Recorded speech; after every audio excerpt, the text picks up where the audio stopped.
নমস্কার, আমি সুদীপ্তা। এভি নিউজে আপনাদের সকলকে স্বাগত। প্রথমেই চোখ রাখবো নিউজ হেডলাইনসে।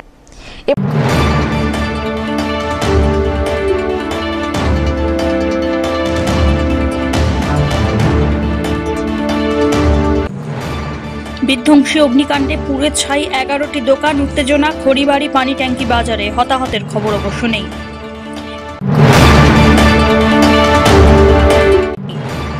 নিখোঁজ বিজেপি সাংসদ, এই পোস্টারে ছেয়ে গিয়েছে শহর জলপাইগুড়ি। নতুন করে শুরু রাজনৈতিক চাপানোতর।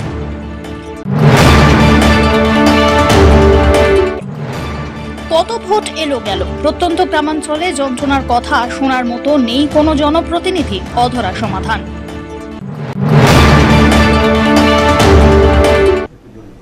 এবার আসছে বিস্তারিত সংবাদ। বিধ্বংসী অগ্নিকাণ্ডের জেরে পুড়ে ছাই হয়ে গেল 11টি দোকান।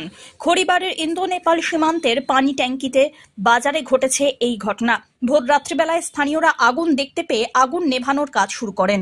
পরে খবর জানাজানি হতেই নকশালবাড়ি দমকলের একটি ইঞ্জিন আগুন নিয়ন্ত্রণের কাজ শুরু করে। মাটিগড়া এবং শিলিগুড়ির 2টি দমকল এবং নেপালের মেচিনগড় মিউনিসিপ্যালিটির একটি দমকলের ইঞ্জিন ঘটনাস্থলে পৌঁছে 3 ঘন্টার চেষ্টায় অবশেষে আগুন নিয়ন্ত্রণে আনে। শর্ট সার্কিট থেকেই এই আগুন লেগেছে বলে অনুমান স্থানীয়দের। এই আগুনের ঘটনায় কসমেটিক্সের দোকান, মুদিখানা, গাড়ির পার্টসের দোকান, কাপড়ের দোকান, হোটেল পুড়ে ছাই হয়ে গিয়েছে। ঘটনার খবর পেয়ে ঘটনাস্থলে খড়িবাড়ি থানার পুলিশ গিয়ে পৌঁছয়। কাপড়ের দোকান আছে। কিভাবে জানতে পারলেন? ওই ইলেকট্রিক পিলার থেকে আগুন ধরছে, অনেকগুলো দোকান পড়া গেছে, সবারই দোকান পড়া গেছে। কি ছিল আপনার দোকানে? কাপড় ছিল আমার দোকানে। কেমন ক্ষয়ক্ষতি হয়েছে? ক্ষতি ভালো হয়েছে, সবারই ক্ষতি হয়েছে, আমারও ক্ষতি হয়েছে, সবারই হয়েছে। কত টাকার মালপত্র ছিল? আমার মোটামুটি ওই 4-4.5 লাখ টাকার মতন হবে। আমার আরও অনেক লোকের হয়েছে, অনেক টাকার, কোটি টাকার খরচা ক্ষতি হয়েছে সবারই। কতগুলো দোকান ছিল? এটা তো আমি সঠিক না গোনা অবধি হিসাব করতে পারবো না আমি এখন। মানে এই যে ক্ষতি, কোথাও কি সামলানো মুশকিল হবে না নিজেদের? খুবই অসুবিধা হবে, খুবই অসুবিধা আছে। কেউ বাঁচাইতে পারে না এই জিনিস, সবারই পড়া গেছে।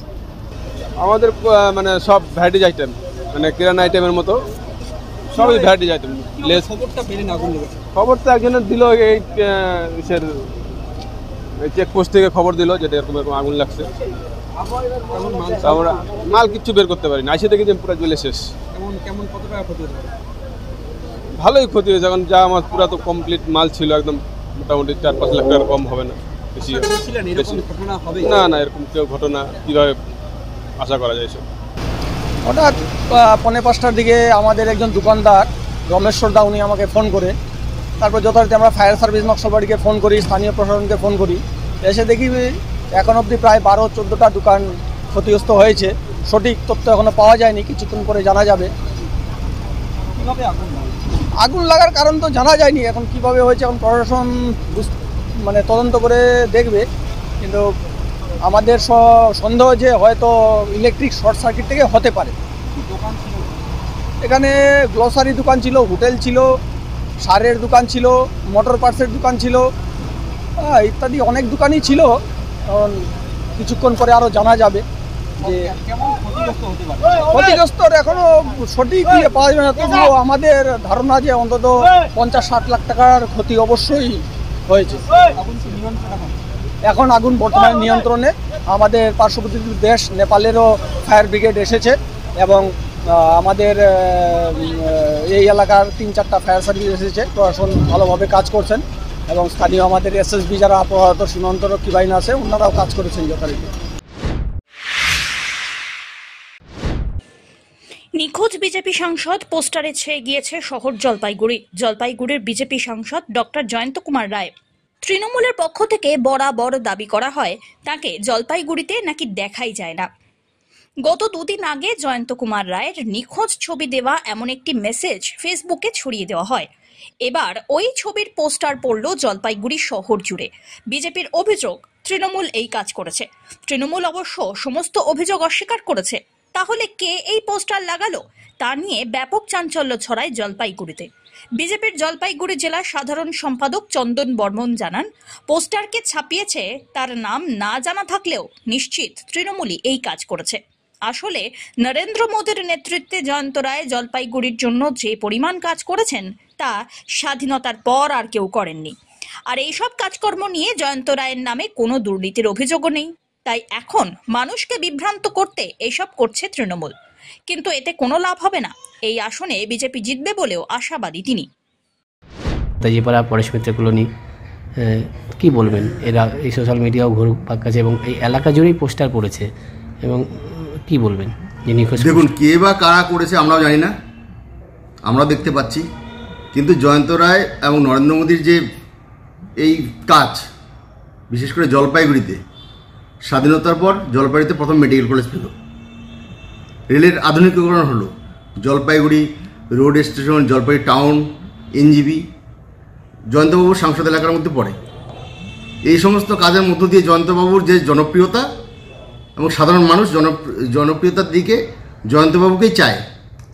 কিন্তু যারা বিরোধিতা করছে, বিশেষ করে তৃণমূলের কিছু অংশ এই কাজের মধ্যে লিপ্ত আছে, তাদের তো জয়ন্তবাবুর বিরুদ্ধে কোনো দুর্নীতি নেই, কেন্দ্রীয় সরকারের বিরুদ্ধে কোনো দুর্নীতি নেই, মানুষকে ভুল বোঝানোর জন্য একটা প্রোপাগান্ডা করছে, এটুকুই, আর কিছু না।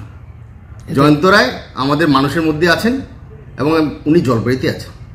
এই যে নিখোঁজ মিক্সিং বলে পোস্টার, এতে কোনো অসুবিধা হবে না আপনার দলে? কে বা কারা করেছে আমরা জানি না, এটা তৃণমূলের একটা ষড়যন্ত্র হতে পারে।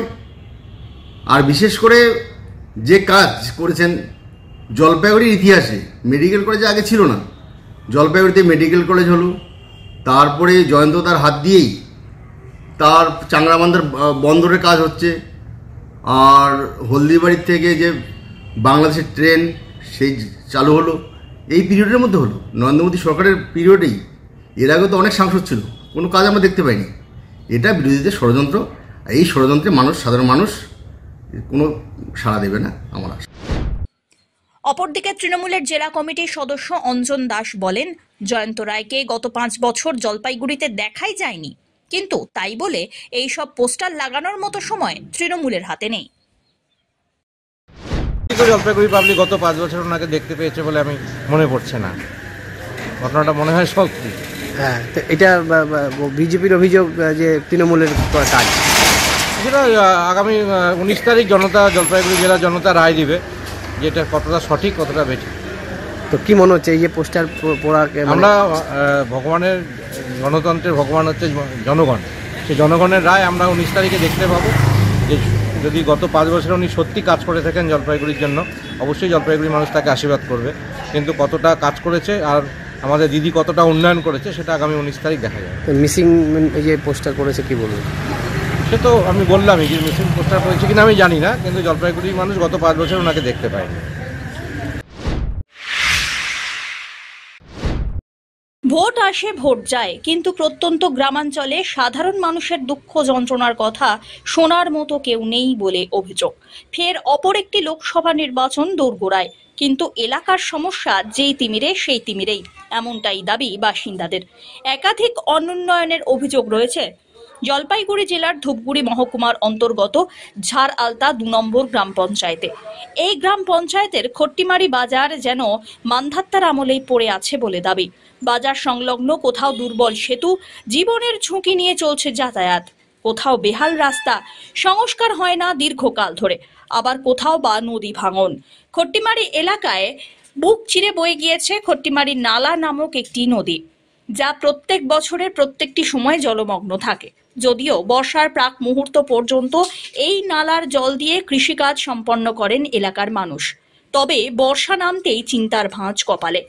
কেননা নালার এক প্রান্ত কোনো রকমের গার্ডওয়াল বসানো হলেও সুদীর্ঘ একটি সময় ধরে নালার অপর প্রান্তে স্থায়ী বাঁধ নির্মাণের দাবি উঠে আসছে। একটু বর্ষা হতেই ফুলে ফেঁপে ওঠে এই নালা, যার কারণে নালা সংলগ্ন কৃষি জমি জলমগ্ন হয়ে প্লাবিত হয়। একদিকে কৃষিকাজের ক্ষতি, অন্যদিকে নিজের বাসস্থানে বন্যার জল প্লাবিত।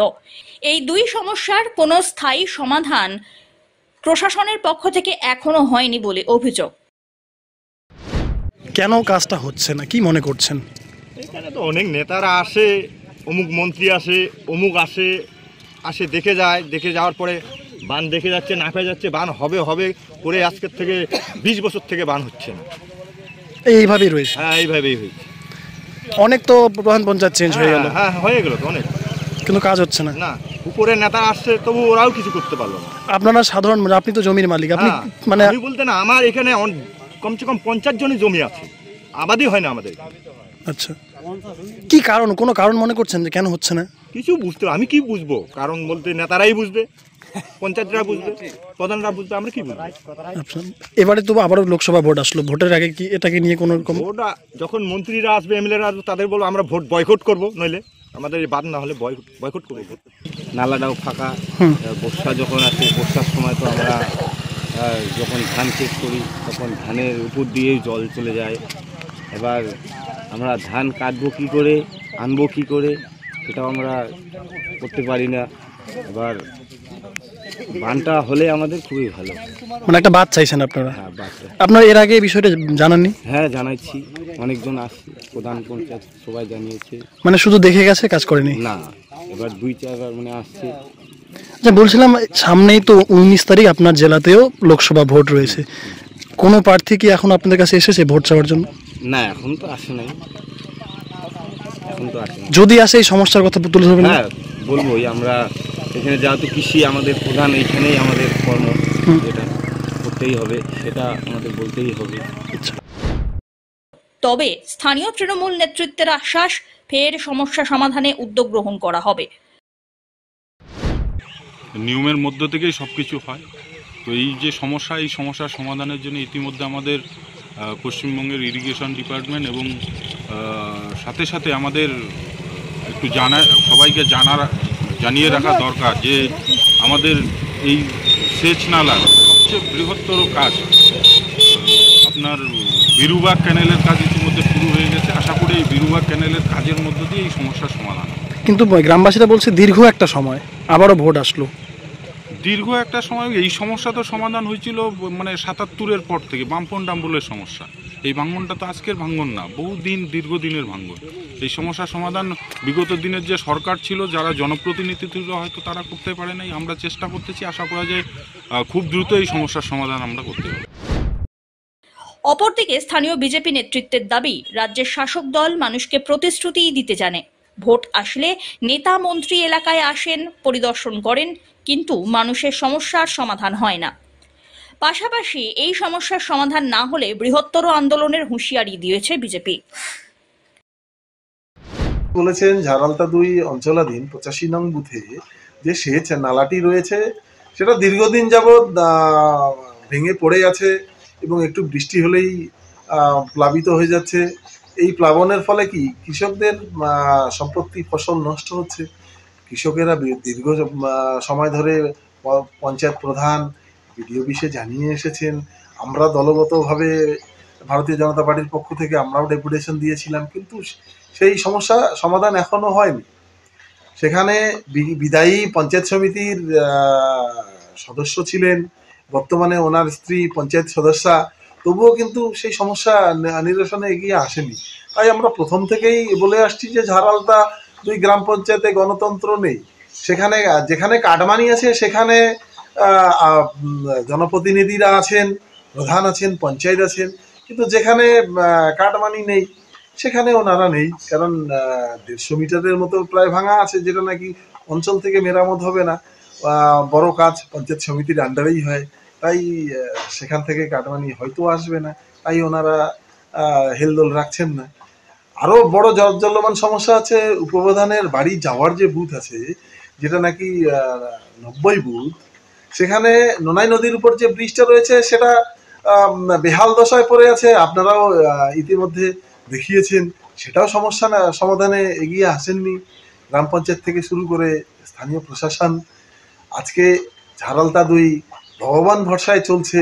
ভাবুন, এই সমস্যা ইলেকশনের পর যদি দ্রুত নিরসন না হয়, তাহলে আমরা ভারতীয় জনতা পার্টির পক্ষ থেকে আমরা বৃহত্তর আন্দোলনে সামিল হব। কৃষকদের স্বার্থ সবার আগেই ভারতীয় জনতা পার্টি দেখে। সব্যসাচী মজুমদারের রিপোর্ট, এভি নিউজ।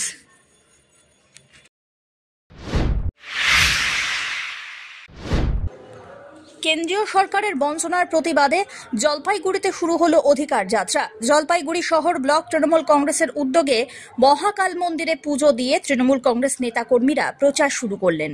পুজো দেওয়ার পর জলপাইগুড়ি পৌরসভার 12, 13, 14, 15 এবং 25 নম্বর ওয়ার্ডের বিভিন্ন জায়গায় অধিকার যাত্রার সূচনা হয়। এই অধিকার যাত্রার মাধ্যমে মানুষের কাছে তৃণমূল কংগ্রেসের প্রার্থী নির্মল চন্দ্র রায়ের সমর্থনে ভোট প্রচার করতে দেখা যায় তাঁদের। এ বিষয়ে শহর ব্লক তৃণমূল কংগ্রেসের সভাপতি তপন বন্দ্যোপাধ্যায় জানান, কেন্দ্রীয় সরকার মানুষের অধিকার বঞ্চিত করেছে। তারই প্রতিবাদে এদিনে এই অধিকার যাত্রার সূচনা হলো। এই অধিকার যাত্রায় উপস্থিত ছিলেন শহর ব্লক তৃণমূল কংগ্রেসের সভাপতি তপন বন্দ্যোপাধ্যায়, সহ সভাপতি মনীন্দ্রনাথ বর্মন, মহিলা তৃণমূল কংগ্রেসের সহ সভানেত্রী সঙ্গীতা বন্দ্যোপাধ্যায় সহ অন্যান্যরা।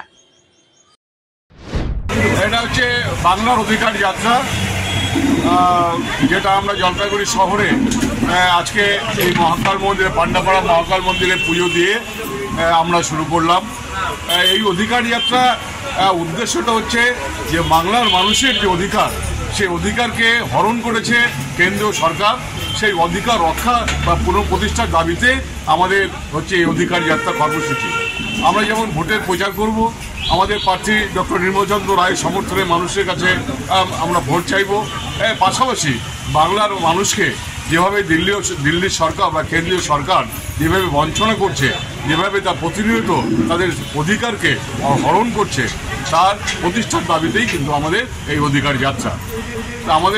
আমাদের নেতা অভিষেক বন্দ্যোপাধ্যায়, তিনি আমাদের ময়নাগুড়িতে জনসভা হয়েছিল, এই জনসভায় ঘোষণা করেছিলেন যে আমাদের কর্মীরা বাংলা অধিকারকে পুনঃপ্রতিষ্ঠিত করতে তাদের জীবন মরণ লড়াই করবে এবং সেই লড়াই আমাদের চলবে এবং সেটা ভোটের মধ্যে হতে পারে, ভোটের পরও হতে পারে, ভোটের আগেও হতে পারে। তাই এই অধিকারকে সামনে রেখে, এই অধিকার যাত্রাকে সামনে রেখে আমরা ভোটের প্রচার শুরু করছি এই মহাকাল মন্দিরে পুজো দিয়ে।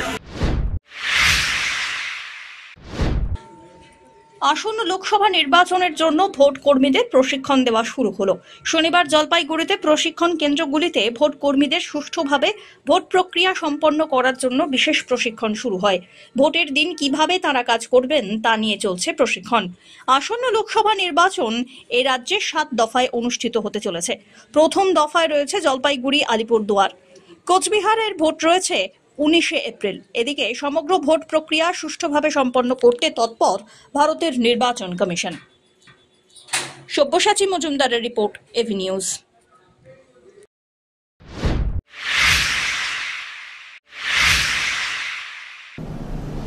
নিয়ে নিচ্ছে ছোট্ট একটি বিরতি, ফিরে আসছি বিরতির পর, সঙ্গে থাকুন। পশ্চিমবঙ্গ সরকার যুব কল্যাণ বিভাগের যৌথ উদ্যোগে আয়োজিত শতাধিক যুব কম্পিউটার প্রশিক্ষণ কেন্দ্রগুলির মধ্যে জলপাইগুড়ি সদর যুব কম্পিউটার প্রশিক্ষণ কেন্দ্র একটি। এখানে যুব কল্যাণ বিভাগের নির্ধারিত বিভিন্ন কোর্স রয়েছে, যেমন সিআইটিএ, ডিআইটিএ, সিএফএস, ডিএফএস, অটোক্যাড ইত্যাদি।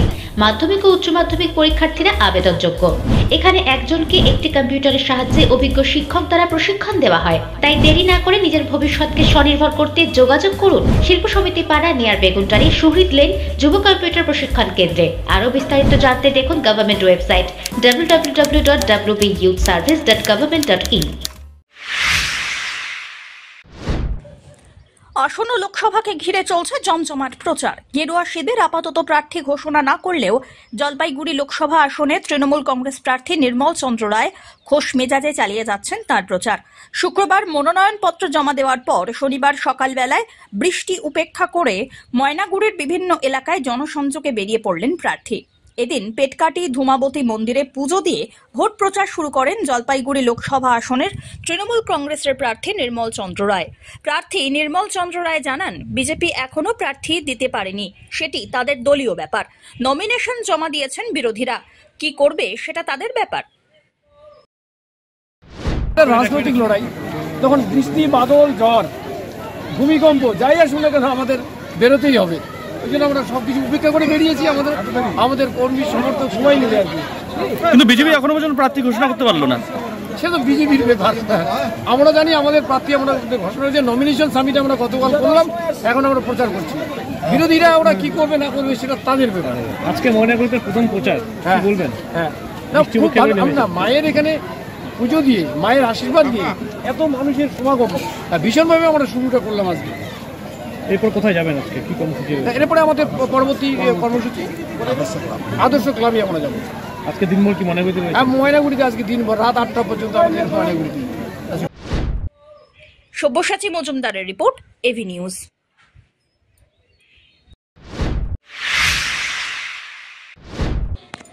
ছাতাতে ছাতাতেই বর্ণময় জলপাইগুড়ির ভোট প্রচার।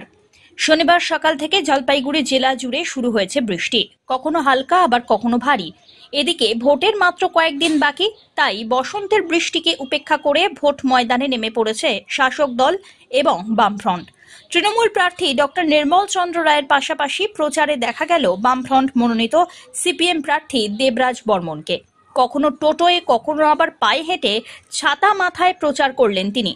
দেবরাজ বাবু বলেন, বামপন্থীরা সারা বছর মানুষের পাশে থেকে এসেছে, তাই ঝড় বৃষ্টি তাদের কাছে বাধার কারণ হয়ে দাঁড়ায় না।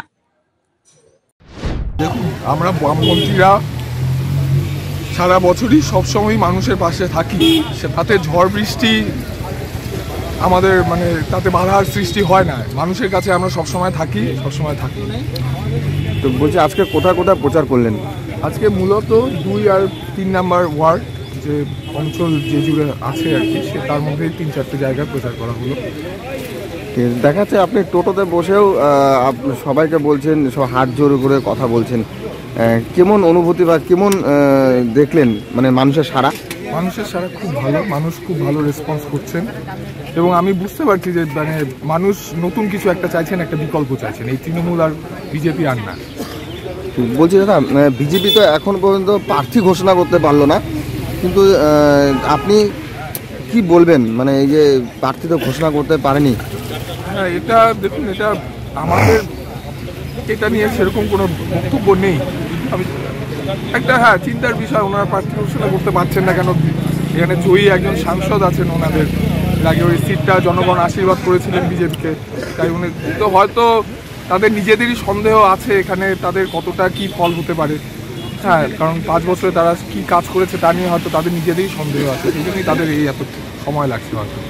প্রতিপক্ষ হিসেবে কোন দলকে আপনি বেছে নেবেন? প্রতিপক্ষ হিসাবে দেখুন, এদের নীতি এক, সুতরাং 2 দলই আমাদের প্রতিপক্ষ। আমাদের লড়াইটা দ্বিমুখী লড়াই, কিন্তু এদের নীতি যেহেতু এক, এদের যে এই দুর্নীতি, অগণতান্ত্রিক নীতি এবং মানুষের অধিকারকে গলা টিপে ধরার যে নীতি, এর বিরুদ্ধে আমাদের লড়াই। 3 দেশপ্রেমীর 94তম আত্মবলিদান দিবস যথাযোগ্য মর্যাদায় পালন করল ভারতের গণতান্ত্রিক যুব ফেডারেশন। ভগৎ সিং, সুখদেব, রাজগুরুর আত্মবলিদান দিবস। সেই উপলক্ষে শনিবার ডিভিসি রোডে অবস্থিত ভারতের গণতান্ত্রিক যুব ফেডারেশনের দপ্তরের সামনে মাল্যদানের মাধ্যমে দিনটি যথাযোগ্য মর্যাদায় পালিত হয়। ভগৎ সিং, সুখদেব এবং রাজগুরুর দেশের জন্য আত্মবলিদান আমাদের প্রত্যেকের স্মরণে রাখা উচিত, সেই নিয়ে আলোচনা হয় এখানে। আমরা ভারতের গণতান্ত্রিক যুব ফেডারেশনের পক্ষ থেকে, আপনারা জানেন, আজকে ভগৎ সিং, সুখদেব, রাজগুরু তাদের আত্মবলিদান দিবস, 94তম আত্মবলিদান দিবস।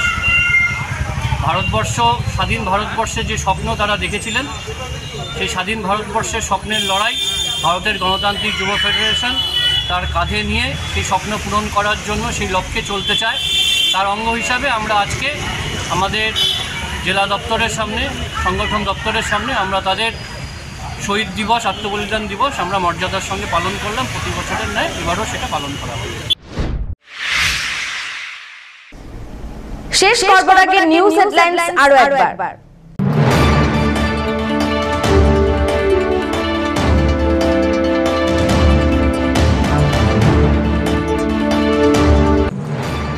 বিধ্বংসী অগ্নিকাণ্ডে পুড়ে ছাই 11টি দোকান, উত্তেজনা খড়িবাড়ি পানি ট্যাঙ্কি বাজারে, হতাহতের খবর অবশ্য নেই।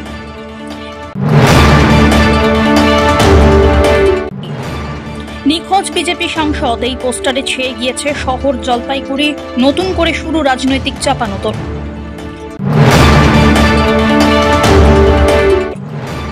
কত ভোট এলো গেল, প্রত্যন্ত গ্রামাঞ্চলে যন্ত্রণার কথা শোনার মতো নেই কোনো জনপ্রতিনিধি, অধরা সমাধান।